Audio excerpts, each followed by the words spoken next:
I want you to think about human memory for a second. Like, really think about history. Oh, wow. Starting off big today. Right. But seriously, usually when we talk about preserving the past, there is this baseline expectation of permanence, you know? Like a physical anchor? Exactly. We picture carving into stone. You walk up to an ancient monument, you see those deeply chiseled letters, and you can just point at it and say, well, there it is. That's what happened. Yeah, it's undeniably there. It's physical. It gives us this deep sense of comfort. Because it is tangible evidence. Mm. We can see it with our own eyes, and we naturally prefer our history to be visible, right? Yeah. Safely categorized, preserved for whoever comes after us. But then you take a step into the world of modern digital preservation, and that comforting stone monument it completely evaporates. Oh, it's gone. We are looking at an archival landscape today that is, frankly, terrifyingly fragile. And I mean that literally. Yeah, the term catastrophic vulnerability gets thrown around a lot in risk assessment, but honestly, it is the absolute definition of where we are right now with digital storage. Catastrophic vulnerability, that is a heavy phrase. It is. And if you want a visceral sense of this vulnerability, try to picture this scenario for a second. Okay, paint the picture. Imagine a sprawling, state-of-the-art data center. You know, one of those massive, windowless concrete fortresses out in the middle of a desert somewhere. Right, the ones with the massive security fences. Exactly. And inside, it is deafening. It's just humming with millions of watts of electricity.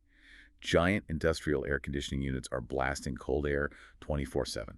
Just to keep thousands upon thousands of server racks from melting, basically. Precisely. Perfectly cool. Mm-hmm. But now, imagine that humming slowly winding down. Oh, man. The main power grid fails. Yeah. And, you know, the backup diesel generators, they eventually run out of fuel. Right, they can only last so long. Exactly. The emergency lights flicker and die. That pristine, hyper-advanced fortress slowly fades into just a dark, silent room.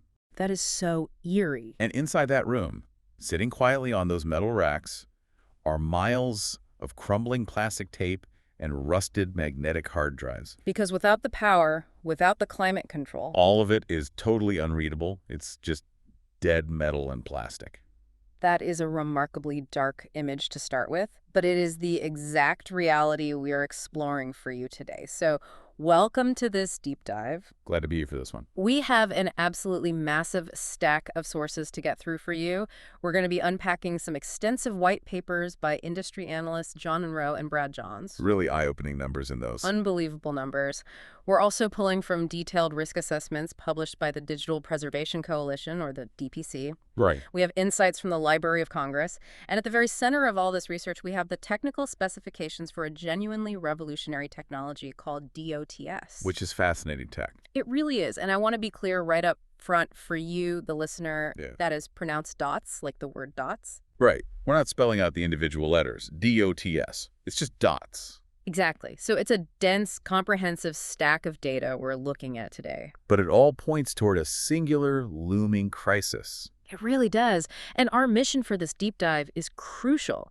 We need to figure out why our modern world, a world that is currently producing more data than any civilization in the entire history of humanity. By orders of magnitude, yeah. Right. Why are we actually standing on the absolute brink of digital amnesia?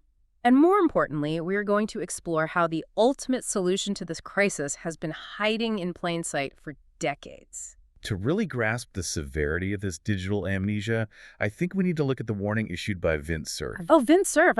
One of the actual founding fathers of the internet. Literally helped invent it. Yeah.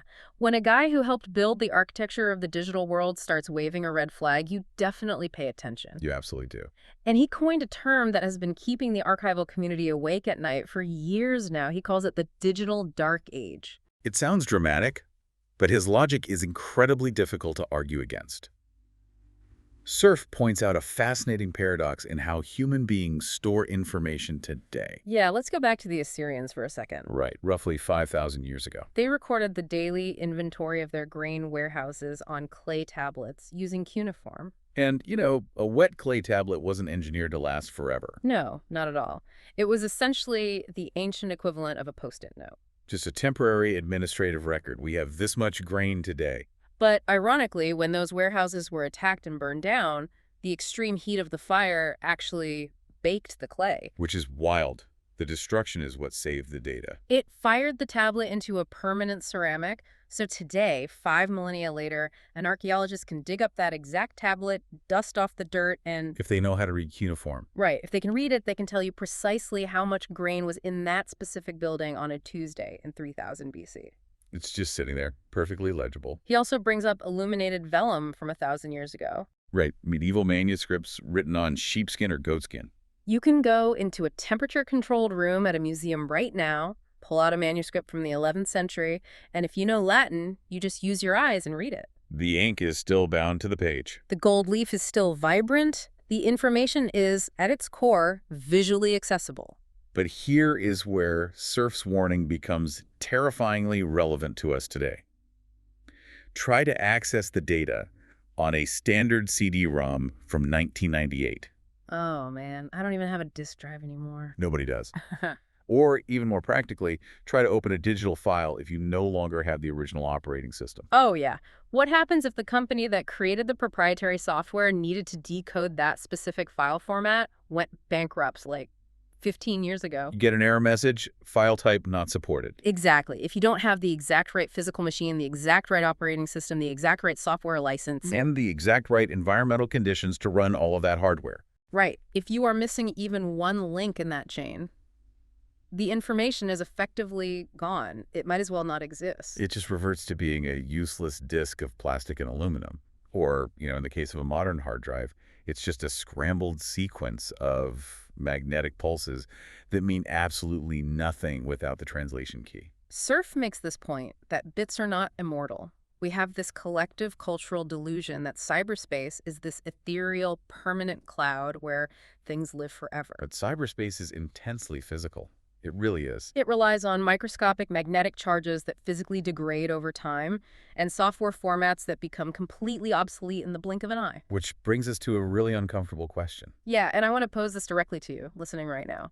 Seriously, think about this. Ask yourself, if your organization lost its digital storage technology tomorrow, would your organization's legacy be a blank page? Or could a mechanically minded person with a light and a lens still retrieve your precious digital assets? That is the ultimate test. It really is. If your answer is a blank page, you are currently caught in what archivist circles identify as the first major pitfall of the modern digital era. You are trapped in the complexity trap. The complexity trap. The sources we have are incredibly adamant about this concept. And it goes against almost everything we are taught about modern technology. It really challenges our basic assumptions. Because the complexity trap is rooted in something called the archive axiom. The archive axiom, let's break that down. Well, this isn't a suggestion. It is a fundamental, non-negotiable rule when it comes to the long-term preservation of information. Okay. The archive axiom states that when it comes to archiving, increasing complexity always leads to an increasing probability of catastrophic failure. Yeah. Full stop. Increasing complexity always leads to an increasing probability of catastrophic failure. Always. Every single time you add a layer of complexity to a storage system, you are adding a new point of failure. So think about the current standard for high complexity storage that the entire corporate and government world relies on today. We're talking about magnetic hard disk drives, LTO magnetic tape, and cloud storage. And I think it's worth pausing just to clarify that last one because, when marketing departments sell us the cloud, they use imagery of fluffy white cumulus clouds. It sounds so safe and intangible. But the cloud just means your data is sitting on a physical magnetic hard drive or a physical magnetic tape in a giant server farm somewhere. Owned by Amazon, Google, or Microsoft. Right. It is still intensely physical. The cloud is just someone else's fragile magnetic media. Exactly. Now, look at the staggering chain of dependencies required to make that high-complexity system work. You need a constant, uninterrupted supply of immense electrical power. Like we said earlier, without power, it's a brick. Then you need extreme HVAC environmental controls. You need massive industrial air conditioning to keep the spinning drives from overheating and literally melting down. And if you are using magnetic tape, you need strict humidity controls, right? Yes, so the chemical binders holding the tape together don't break down and turn into a sticky goo. And that's just keeping the physical object from destroying itself. We haven't even talked about reading the data yet. Right. Then you have to deal with the software dependencies. To read the data, you need the specific operating system to be running. Which updates constantly. And you need the proprietary software application to decode the specific file format. If you have a proprietary video file and the company that wrote that video codec goes under, Your file is locked forever. it's locked. The people proposing these complex, multi-layered solutions for long-term digital archiving are essentially asking you to place blind trust in the future. They're asking you to bet your organization's legacy that this exact same fragile, highly complex technology chain will somehow be around, supported, and functioning perfectly 80 to 100 years from now. Which is a huge gamble. Okay, I have to push back a little bit here, because when I read the archive axiom, a part of my brain immediately rebels. How so? Well, isn't technology supposed to get more complex? Like, that's the entire arc of human progress. I see what you mean. We went from horse-drawn carriages to commercial jetliners. An airplane is vastly more complex than a wagon, with millions of moving parts and software dependencies, but it is vastly superior for crossing an ocean. Why wouldn't we want the most complex, most advanced, most highly engineered technology holding our precious data? It's a completely natural reflex to think that way. We are heavily conditioned by the tech industry to associate complexity with progress. Yeah, newer is always better, right? And to be fair, for processing data, or for transmitting data quickly across the globe, complexity is absolutely necessary. You need complex algorithms to stream a 4K movie to your phone. Sure.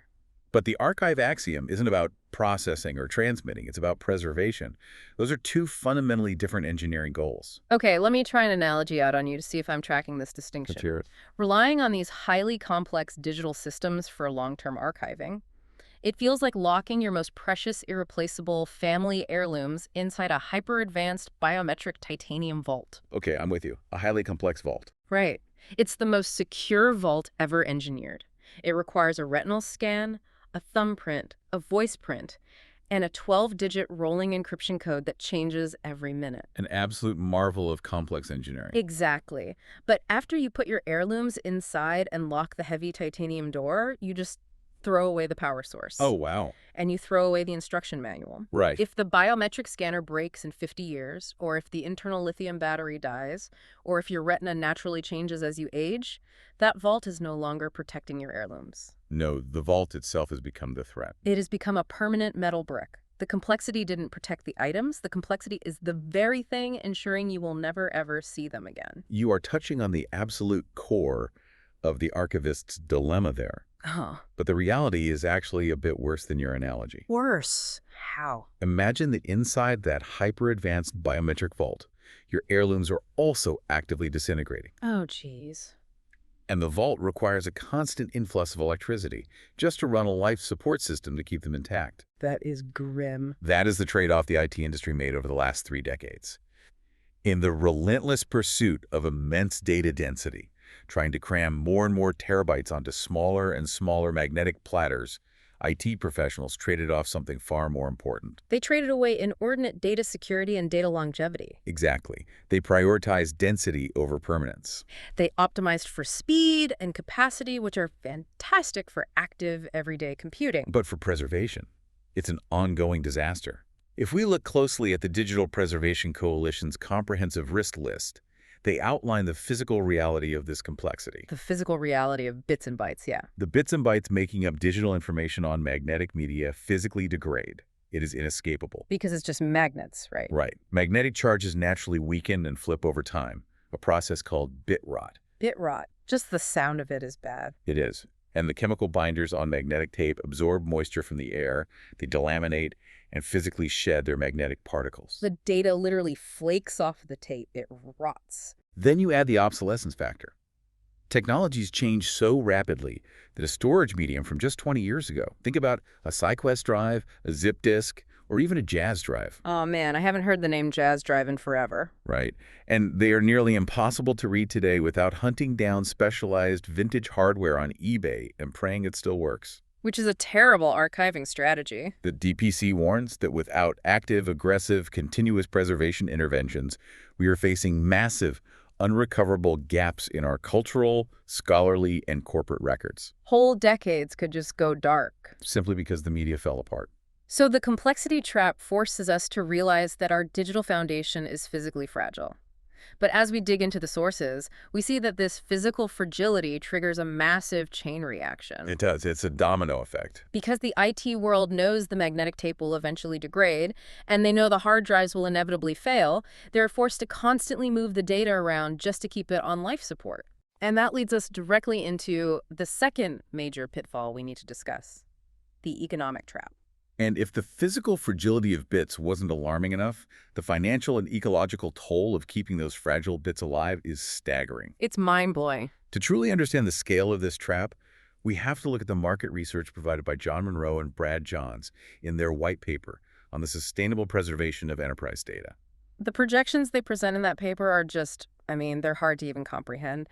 They project that by the year 2050, the active archive of enterprise data shipments will hit 39,188 exabytes. Let's ground that number, because exabytes is a measurement most people never encounter in daily life. No, usually we deal in gigabytes or terabytes. Exactly. 1 exabyte is 1 billion gigabytes. 1 billion gigabytes, and we are looking at nearly 40,000 of them by 2050. It is an incomprehensible ocean of data. Monroe and Johns diagnosed this explosion in data as a symptom of what they call dyspasophobia. Discosophobia. The pandemic-level fear of throwing any data away. It's digital hoarding on an enterprise scale. That's exactly what it is.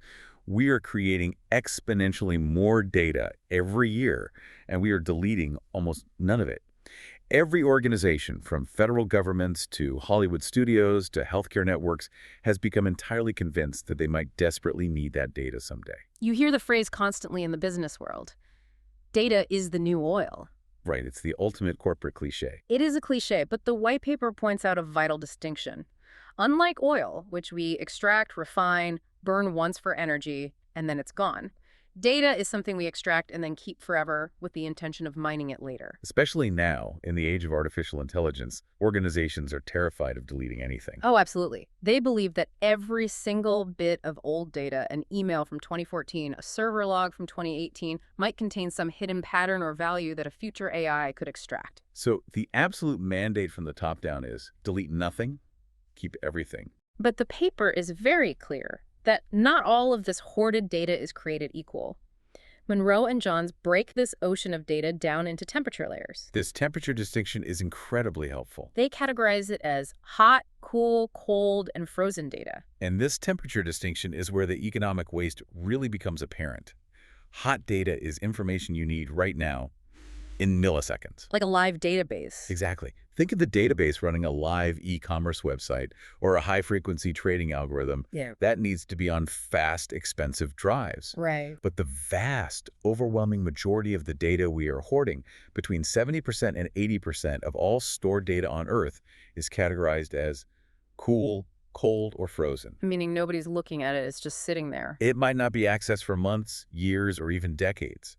We're talking about past medical records mandated by law to be kept, old security camera footage, massive folders of outtakes from movies, completed scientific research data. Test that just gathers digital dust. Exactly. Yet, despite the fact that 80% of this data is rarely or never accessed, a massive portion of it is still being kept on high-performance, power-hungry solid-state drives and spinning magnetic hard disk drives. So to put that in perspective, we are keeping decades-old frozen data on the equivalent of a high-speed luxury bullet train that runs 24 hours a day, 7 days a week, burning fuel constantly, just in case someone someday might want to look out the window for 5 seconds. That is a perfect analogy, and here is where the jaws of the economic trap finally snap shut. The trap closes. Because we know from the archive axiom that magnetic media is fundamentally complex and physically fragile, you cannot just put a magnetic hard drive full of frozen data on a shelf for 50 years and expect it to work. Because of the bit rot. Right. The magnetic charge fades, the lubricants in the drive dry up, the hardware to interface with it becomes obsolete. So what is the IT industry's Band-Aid solution to this inherent fragility? The endless migration cycle. The endless migration cycle. To prevent the data from rotting on magnetic media, it must be completely copied and migrated to a brand new generation of storage media every 3 to 5 years. Every 3 to 5 years. We have to migrate 40,000 exabytes of data every 3 to 5 years. It's absurd, isn't it? That process sounds agonizing. It is a logistical nightmare. Every single bit must be moved. Let's walk through what that actually looks like for an IT department. Okay, walk me through it. You have to purchase a massive multi-million-dollar array of brand new hardware. You have to power it up and integrate it.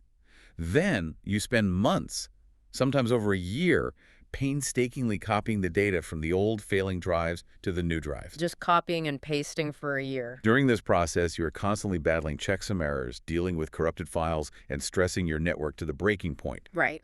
Once the copy is finally verified, you then have to physically destroy the old drives for security compliance. You literally shred them. Yes. And the moment you finish this grueling 18-month process, the clock has already run out, and you have to start budgeting to do it all over again. The quote in the presentation from the CIA Director for Information Management really captures the pain of this. Oh, that quote is perfect. He stated plainly, "The cost of current migration is a king's ransom every month." It is a phenomenal bleeding drain on organizational resources. And it's not just the financial budget that is being bled dry. The ecological disaster of this constant migration cycle is horrifying. Yeah, let's talk about the environmental impact. Constant migration requires building and maintaining massive, sprawling data centers. It requires billions of BTUs of energy spent simply cooling these disk farms so they don't catch fire. Just to keep them cool. It results in staggering CO2 emissions drawing from the global power grid. And because you are ripping out and throwing away the old hardware every 3 to 5 years, it creates a constant, endless stream of dead hardware, toxic heavy metals, and non-recyclable plastics flowing straight into global landfills. So let me summarize the sheer absurdity of this. We are paying an absolute fortune in hardware costs. We are burning massive amounts of electricity. We are dumping tons of carbon into the atmosphere, and we are filling landfills with e-waste. All just to babysit cold, frozen data as it slowly moves from one fragile, temporary hard drive to another fragile, temporary hard drive. That is the grim reality of the status quo. It's insanity. You cannot mathematically or ecologically scale a 3 to 5 year physical migration cycle to handle 40,000 exabytes of data. The global power grid literally cannot support the energy required, and the IT budgets of these organizations will completely collapse under the weight of it. Okay, so the physical fragility of bits forces us into this incredibly expensive, ecologically disastrous migration cycle. You're right. But as I read through the white papers on data provenance, I realized something even more alarming. Oh, it gets worse. If the economic and energy costs weren't bad enough, the very act of this constant migration opens the door to a much more sinister, very modern threat. Every time you move the data, you expose it. Which brings us to the third major crisis we face today, the AI threat and the end of provenance. The trust crisis. This is where the archival science gets incredibly relevant to the headlines we are seeing every single day. Absolutely. We need to talk about data provenance in the era of generative AI. Data provenance is a term used heavily in archival and intelligence circles. It essentially means knowing with absolute certainty the origin of a piece of data. And knowing without a shadow of a doubt that it has not been altered since the moment it was created. Exactly. It is the unbroken chain of custody for a digital file. And we are living in an age right now where the old adage, seeing is believing, is completely dead. Oh, completely. We have all seen the deepfakes, the AI-generated audio cloning, the seamlessly manipulated images. The white paper makes a terrifying point about the vulnerability of our digital truth. Think about an original file, say, a critical government policy document, or judicial video evidence for a major court case, or an important historical photograph from a conflict zone. High-stakes data. Very high stakes. If that file is stored on rewritable magnetic media, it is inherently vulnerable. A bad actor using generative AI or even an automated malware bot can potentially access that rewritable drive, alter the original file, and do it without leaving a single trace. And I want to pause here for a second because it is critical that we view this threat objectively. Oh, 100%. The concern over data integrity crosses all political and ideological boundaries. We are not taking a political side here, whether you are looking at federal intelligence agencies, the global financial sector, national historical archives, or international media organizations. They all share a valid, universal panic about the integrity of digital truth. Right, this isn't about one political side manipulating another. It's about the fundamental reliability of the historical record itself. If a file can be altered without a trace, it entirely loses its value as a record of truth. It becomes worthless as evidence. Imagine a defense attorney standing up in court and saying, "How do we know this critical surveillance video wasn't tweaked by an AI while it was sitting on a cloud server for the last 3 years?" And the IT expert on the stand has to answer, well, it's stored on a rewritable magnetic drive, so it is technically possible that the ones and zeros were rearranged. The moment they say that, the trust is broken. Reasonable doubt is established. The vulnerability lies in the very physics of magnetic media.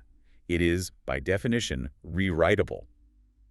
The microscopic magnetic charges are designed to be flipped back and forth from 1 to 0 endlessly. If a magnetic charge can be written, it can be overwritten. Exactly. But wait, what about the software solutions we keep hearing about? The software band-aids. The tech industry is pushing back against AI fakes. The sources mention things like the C2PA standards. I know there are companies using blockchain hashing, digital watermarks, and cryptography to lock files.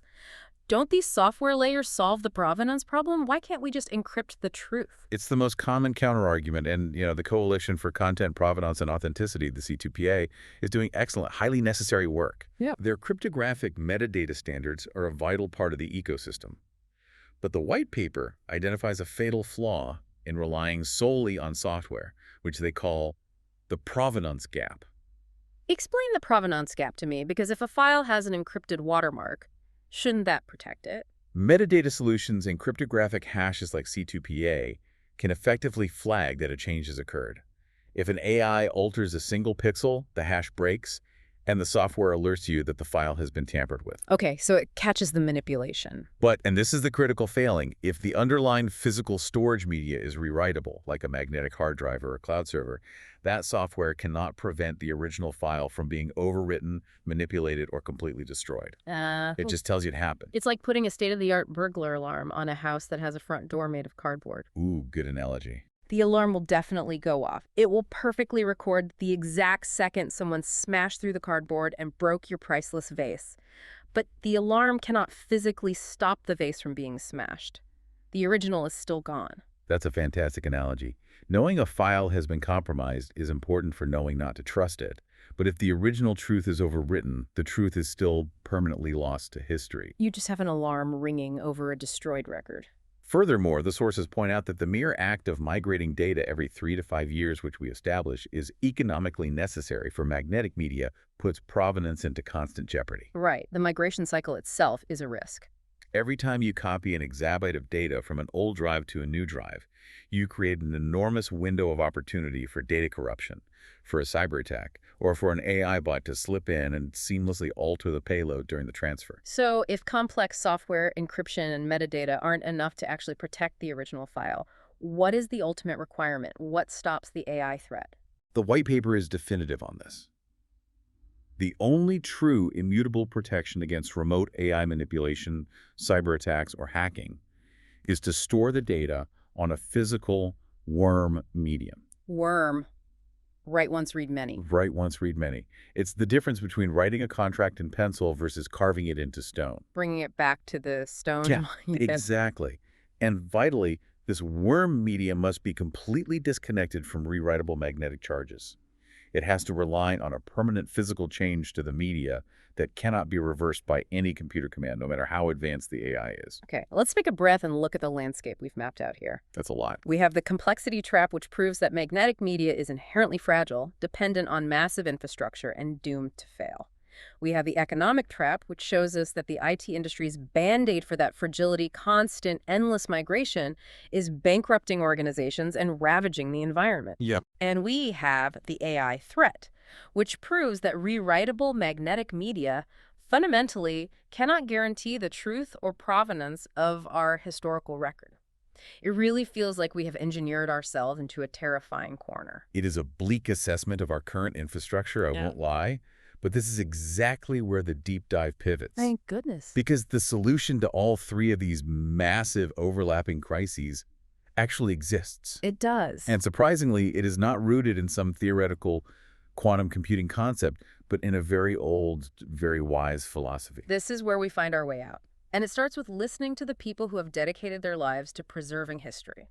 The archivists. The people who actually know how to save things. Diane Vaught O'Connor, the former chief of conservation at the Library of Congress, summarized the golden rule of archiving perfectly. She said, "The only successful methods to preserve information throughout history have always been visual and simple." Visual and simple. It directly echoes the Assyrian clay tablets and the medieval illuminated vellum we discussed earlier. Right. To guarantee provenance and to guarantee survival across centuries of technological collapse and rebirth, you must be able to literally see the information. Traditional photographic film is the most brilliant, modern example of this principle in action. Oh, definitely. Film is visual and simple. If you want to retrieve the data from a strip of 35mm film from 1920, you do not need an operating system. No. You do not need to download proprietary software or hunt down a complex magnetic decoding algorithm. You just need a light source to shine through the negative and a magnifying lens to see it. That's it. Light and a lens. Because it relies on basic physics and optics rather than software, it is completely immune to software obsolescence. But, as archivists know, traditional film has severe limitations for modern digital storage. Oh, absolutely. It's not nearly dense enough to hold exabytes of data. And the chemical emulsions on film require very strict temperature and humidity controls to prevent them from degrading, fading, or catching fire. Which finally brings us to the technological reveal of this deep dive. Yes. The technology that takes that timeless, foolproof principle of visual and simple and engineers it specifically for the massive scale of the zettabyte age. The sources point to a single, highly tested technology that solves the complexity trap, the economic trap, and the AI threat all at once. It is called DOTS, Digital Optical Technology System. Remember, pronounced dots. DOTS. Yeah. It is a fascinating leap forward in optical storage. And what's wild to me as I read the background material is the legacy behind it. This isn't some vaporware idea sketched on a napkin by a startup last week. Not at all. The foundational research and development for DOTS was pioneered by Eastman Kodak. They poured $120 million into the original R&D over 2 decades ago. Kodak understood the physics of optical storage and longevity better than almost any corporation in history. Today, the technology, the patents, the trade secrets, they are all owned and have been significantly advanced by a company called Group 47. And the validation this technology has received doesn't come from tech blogs. It comes from absolute institutional heavyweights. Yeah, Carnegie Mellon University subjected the DOTS media to severe accelerated life testing. Specifically, the Battelle Class II Accelerated Life Testing Protocol. Let's talk about how you even test for that. Because you can't just wait around for 1,000 years to see if the tape breaks. Right. You'd be waiting a while. They use Arrhenius equations, right. Hey. They bake the media at extreme temperatures and expose it to brutal humidity to mathematically simulate decades of entropy in a matter of weeks. And their conclusion after putting DOTS through this absolute torture. Drum roll, please. The DOTS media is viable, stable, and readable for 200 to 2,000 years.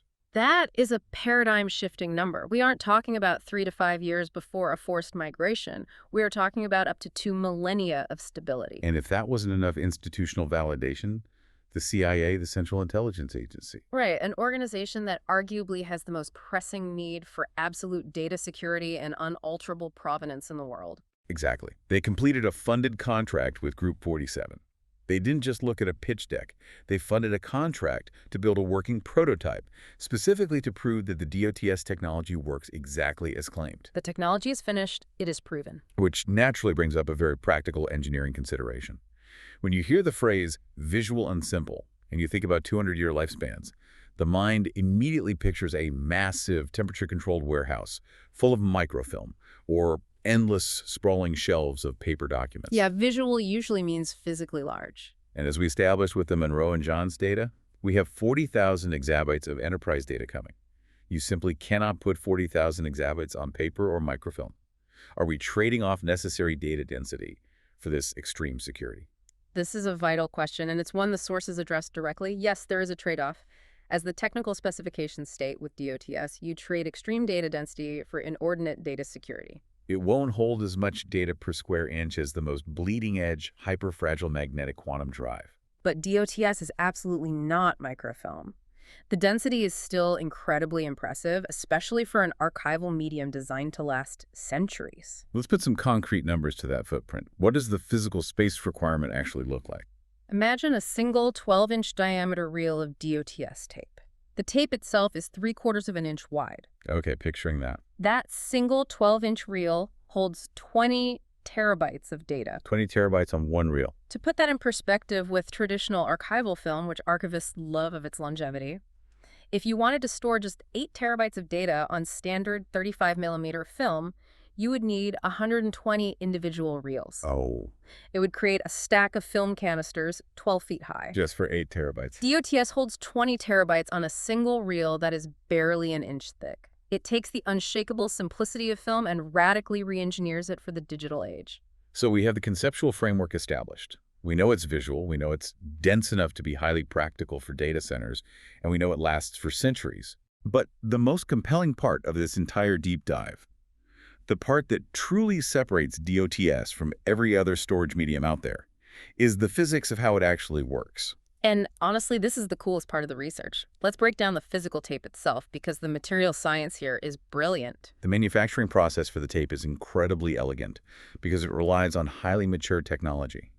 The DOTS tape uses a standard industrial process called physical vapor deposition, or PVD. Right. What makes this so advantageous is that PVD is readily available worldwide. It's essentially a high-tech sputtering process in a vacuum. And the example the sources gave for what else uses PVD just blew my mind. It grounds this super advanced tech in the most mundane reality. It's the exact same manufacturing process used to coat the inside of potato chip bags with that shiny metallic layer to preserve the food. Potato chip bags. We are leveraging the perfected science of global snack preservation to save the digital heritage of humanity. I absolutely love that. It's brilliant because it means the supply chain to manufacture it already exists at scale. Using PVD, a proprietary phase change metal alloy composed of 3 specific metals, is sputtered directly onto an archival polyester base, like aramid or mylar. And here is a crucial detail that distinguishes DOTS from the magnetic tape that decays every few years. There are no chemical binders. None whatsoever. The reason magnetic LTO tape falls apart is because it relies on a wet chemical slurry, a complex mix of binders, lubricants, and magnetic pigments to glue the magnetic particles to the plastic backing. And chemicals degrade. Over time, those complex chemicals inevitably break down. They absorb humidity for the air, they react chemically, and the magnetic particles literally flake off. In the archival world, it's known as sticky shed syndrome, and it's a nightmare. The tape literally sheds its data. It destroys itself. Exactly. But because DOTS uses physical vapor deposition to sputter the metal alloy directly onto the polyester in a vacuum, a physical interlocking and a covalent bond occurs at the atomic level. So it's locked together at the molecular level. It is completely chemically inert. There is no glue to break down. It cannot absorb moisture. It will never, ever delaminate. Okay, so we have this incredibly tough, chemically inert metal tape. Now, how do we put data on it? This is the critical part. And here's where it gets really interesting. I want to be incredibly clear here because it is vital to understanding the genius of this technology. DOTS does not etch into the metal alloy. I'm going to say that again. It does not etch. This is a very common, very understandable misconception when people first hear about optical metal storage. It is, and the technical white papers are very specific in correcting this. When we think of lasers hitting metal, we picture a sci-fi laser cutting a hole or physically scratching a surface. Right, like etching a name onto a plaque. There is no physical scratching with DOTs. There is no ablative carving away of the metal. DOTS does not etch. So if it's not etching, if it's not carving away material, what is the actual mechanism for recording the data? It uses heat to cause a molecular phase change in the metal. A phase change. Let's really break down the physics of that for the listener. When you look at the unwritten DOTS metal alloy tape, the metal is in an amorphous state. At the molecular level, the atoms are highly disorganized, which actually makes the surface highly reflective and shiny. It looks like a perfect unbroken mirror. Exactly. Amorphous state. Shiny and highly reflective. Got it. To write data, a laser is focused on a microscopic spot on that tape. But the laser isn't cutting. The laser just briefly heats that specific microscopic spot of the metal alloy to a very specific transition temperature above 160 degrees Celsius. 160 degrees Celsius, that's well above the boiling point of water, but not hot enough to melt through the plastic backing. Right, and when that tiny spot of metal hits that exact temperature, the heat triggers a molecular phase change. The internal structure of the metal physically alters its arrangement in less than a nanosecond. It changes from the shiny, reflective, amorphous state into a crystalline state. And in this highly ordered crystalline state, the metal becomes dull and non-reflective. So the heat of the laser rearranges the molecules, turning a microscopic shiny mirror spot into a dull matte spot. Precisely. No etching, no carving, no missing material. Just using heat to fundamentally change the reflectivity of the metal. And that simple change gives us our binary code. A dull spot, the phase change, represents a binary 1.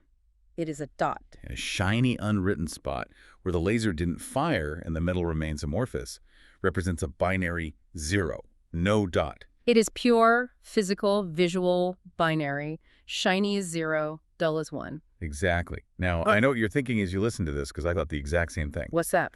So if there's no etching and the surface remains perfectly smooth to the touch and it's just microscopic shiny spots versus microscopic dull spots, how does the machine actually read it at high speeds? Oh, yeah. It's one thing to make a spot dull. It's another engineering challenge entirely to reliably detect billions of those spots at server speeds. Right.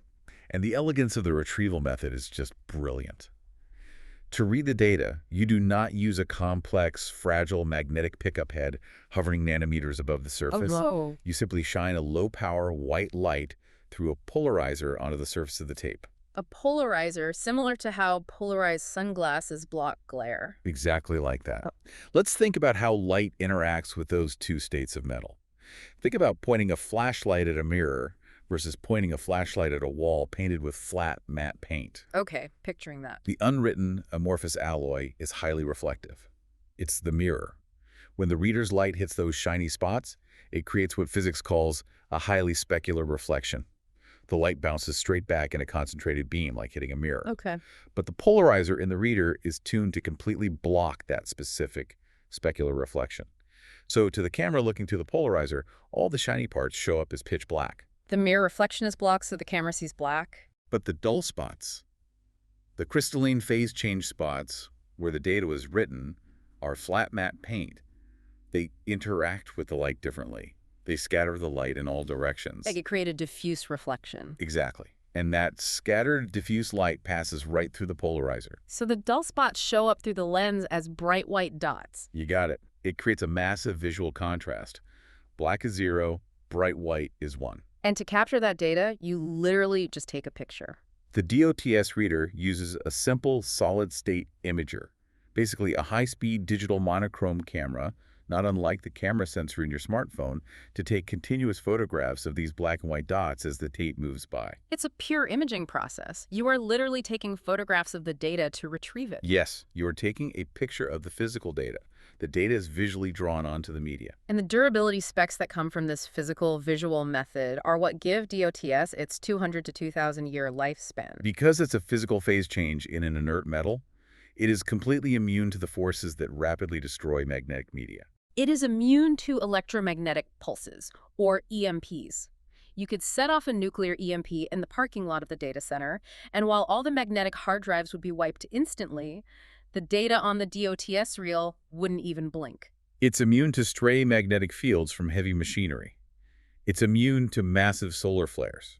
Which, as grid operators know, is a very real existential threat to our current data infrastructure. It is entirely waterproof. If the data center floods, you just wash the mud off the tape and read it. Just rinse it off. That's wild. It's immune to petrochemicals. And here is the absolute death knell for the economic trap we discussed earlier. It requires zero energy for storage.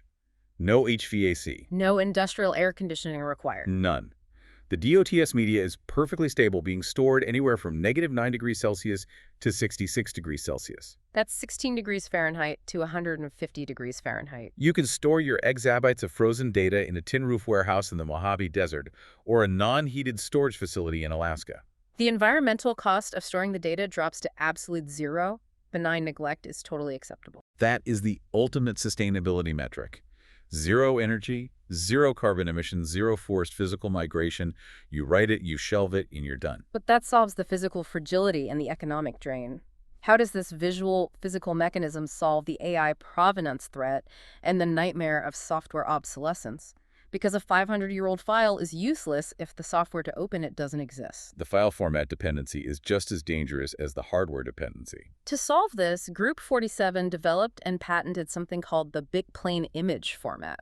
This absolutely blew my mind when I read it. It's incredibly clever. Instead of taking a photograph, mathematically compressing it into a complex JPEG file, and writing that complex computer file to the tape, which would require a specific OS and a JPEG decoder to read back DOTS, can strip away the file format entirely. How do you store digital data without a file format? It takes the image or a visual representation of a sound wave and writes it onto the DOTS tape as an actual microscopic visual matrix.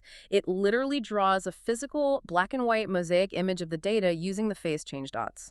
So if you put the tape under a powerful microscope, you don't see lines of computer code. You actually see the picture itself, built out of tiny dots. Yes, if it's a photograph of a historical event, the dots are arranged to visually recreate that exact photograph in black and white bit planes. You are quite literally looking at the data. Which completely severs the dependency on any operating system, any proprietary file format, or any specific software company. Exactly. It guarantees backward compatibility for centuries. A Generation 10 DOTS reader in the distant future will be able to effortlessly read a Generation 1 tape manufactured today because the fundamental technology isn't decoding a complex, forgotten software algorithm. It's just pointing a camera and taking a picture. The reader doesn't care what the data is, it just takes a picture of the dots and the images there. It is the ultimate perfected expression of Diane Vogel-Connor's rule: visual and simple. But let's push the worst-case scenario. What if they don't even have a Generation 10 reader? What if, as Vint Cerf fears, there is a systemic collapse, a true digital dark age, and all current computer technology on Earth is lost? What if someone finds this tape in the rubble? This is my absolute favorite feature of the entire system, and it ties directly back to that prompt we gave you, the listener, at the beginning of the show. Could a mechanically minded person with a light and a lens retrieve your legacy? Group 47 engineered the answer to that question right into the physical tape itself. They call it the Rosetta Leader. The Rosetta Leader, taking the name from the Rosetta Stone, the key to deciphering Egyptian hieroglyphs. Exactly. At the very beginning of every single reel of DOTS tape, before the microscopic data even begins, there are visible, human-readable instructions printed directly onto the metal alloy. Human-readable, as in macroscopic. You can see it with your naked eye without a microscope. You can hold the tape up to a window, let the sunlight hit it, and read it. It includes English text, encoding schemes, open source code, and literal visual engineering diagrams. It tells whoever finds the tape exactly how the microscopic data is written. And it provides step-by-step visual instructions on how to build a rudimentary device with a basic light, a lens, and a sensor to retrieve the data. That is profound. It's an instruction manual for the rebirth of knowledge. It's the ultimate insurance policy for human history. Even if our civilization loses all computer technology, a mechanically inclined person in the future could read the physical instructions on the DOTS tape, build the reader from scavenged parts, and pull our digital assets back from the brink of oblivion. So let's step back and look at the whole board. Let's synthesize how this incredibly elegant, physically immutable technology comprehensively solves the three overlapping crises we outlined from the sources. Let's do it. First, we had the economic trap, the endless, exhausting 3 to 5 year migration cycle that costs a king's ransom, drains the power grid, and fills landfills with toxic e-waste. DOTS solves this because the physical media lasts 200 to 2,000 years. It requires zero energy to store. No HVAC, no constant spinning drives, no climate-controlled vaults. It completely, permanently eliminates the migration cycle. You write the data once, put the reel on a shelf in a warehouse, and you are done for centuries. The economic and ecological footprint drops to near zero. Second, we had the complexity trap, the archive axiom showing that complex dependencies like operating systems, software licenses, cooling systems, and fragile magnetic read heads inevitably lead to catastrophic failure. DOTS solves this by being visually readable and profoundly simple. It relies on optics, a camera, a light, and a lens, not magnetics. The bitplane image format removes the need for specific operating systems or software decoders, and the Rosetta Leader ensures the instruction manual to build a reader is never lost. And finally, the most pressing modern threat, the AI threat and the end of provenance. The terrifying reality that bad actors or generative AI bots can alter the truth on rewritable magnetic media without leaving a trace, rendering digital evidence worthless. DOTS solves this because it is entirely physical, non-magnetic, and fundamentally worm. Write once, read many. When that laser heats the alloy above 160 degrees and triggers that molecular phase change, it is permanent. There is no network connection that can tell the metal to change back. No AI, no hacker, no malware in the world can remotely alter a physical phase change in a metal alloy. You cannot unbake the clay tablet. Once the truth is written to DOTS, it is immutable. It is an absolute fortress for data provenance. When you look at the matrix of options available to enterprise and government archives, Right. The sources compare DOTS against things like LTO, magnetic tape, cloud storage, and even experimental stuff like DNA storage. when you evaluate all of them against the ultimate archival metrics, is it visually readable? Does it have a validated 100-plus year lifespan? Is retrieval simple using optical physics like a camera? Is it completely migration-free? Only one survives that matrix. LTO tape fails the visual and migration metrics entirely. Cloud storage fails them all because it relies on constant power and migration. DNA storage fails the visual and simple retrieval metrics. You need a massively complex biolab and specialized chemicals to sequence the data back out. DOTS is the only solution proposed out there that meets every single requirement of the true archivist's metric. I have to say, these arguments you're making are very compelling. Looking at all these sources, the deep white papers, the rigorous CMU testing, the CIA validation, it really does seem to be the only true long-term solution out there that actually respects the physics of preservation. It's a rare case of engineering taking a step back, looking at the historical record of humanity, and realizing that sometimes the simplest physical approach is vastly superior to the most complex digital workaround. We want to thank you, the listener, for taking this deep dive with us into the fragile state of our digital memory and exploring the incredible technology poised to save it. It's a vital conversation about what kind of legacy we're going to leave behind. It really is. But before we go, I want to leave you with one final thought to mull over, because solving the technical problem of permanence introduces a fascinating new human problem. A philosophical one, almost. If DOTS makes data functionally permanent for 2,000 years, and it requires a deliberate physical process to write it, it forces a terrifying question that our save-everything disposophobia culture hasn't had to answer yet.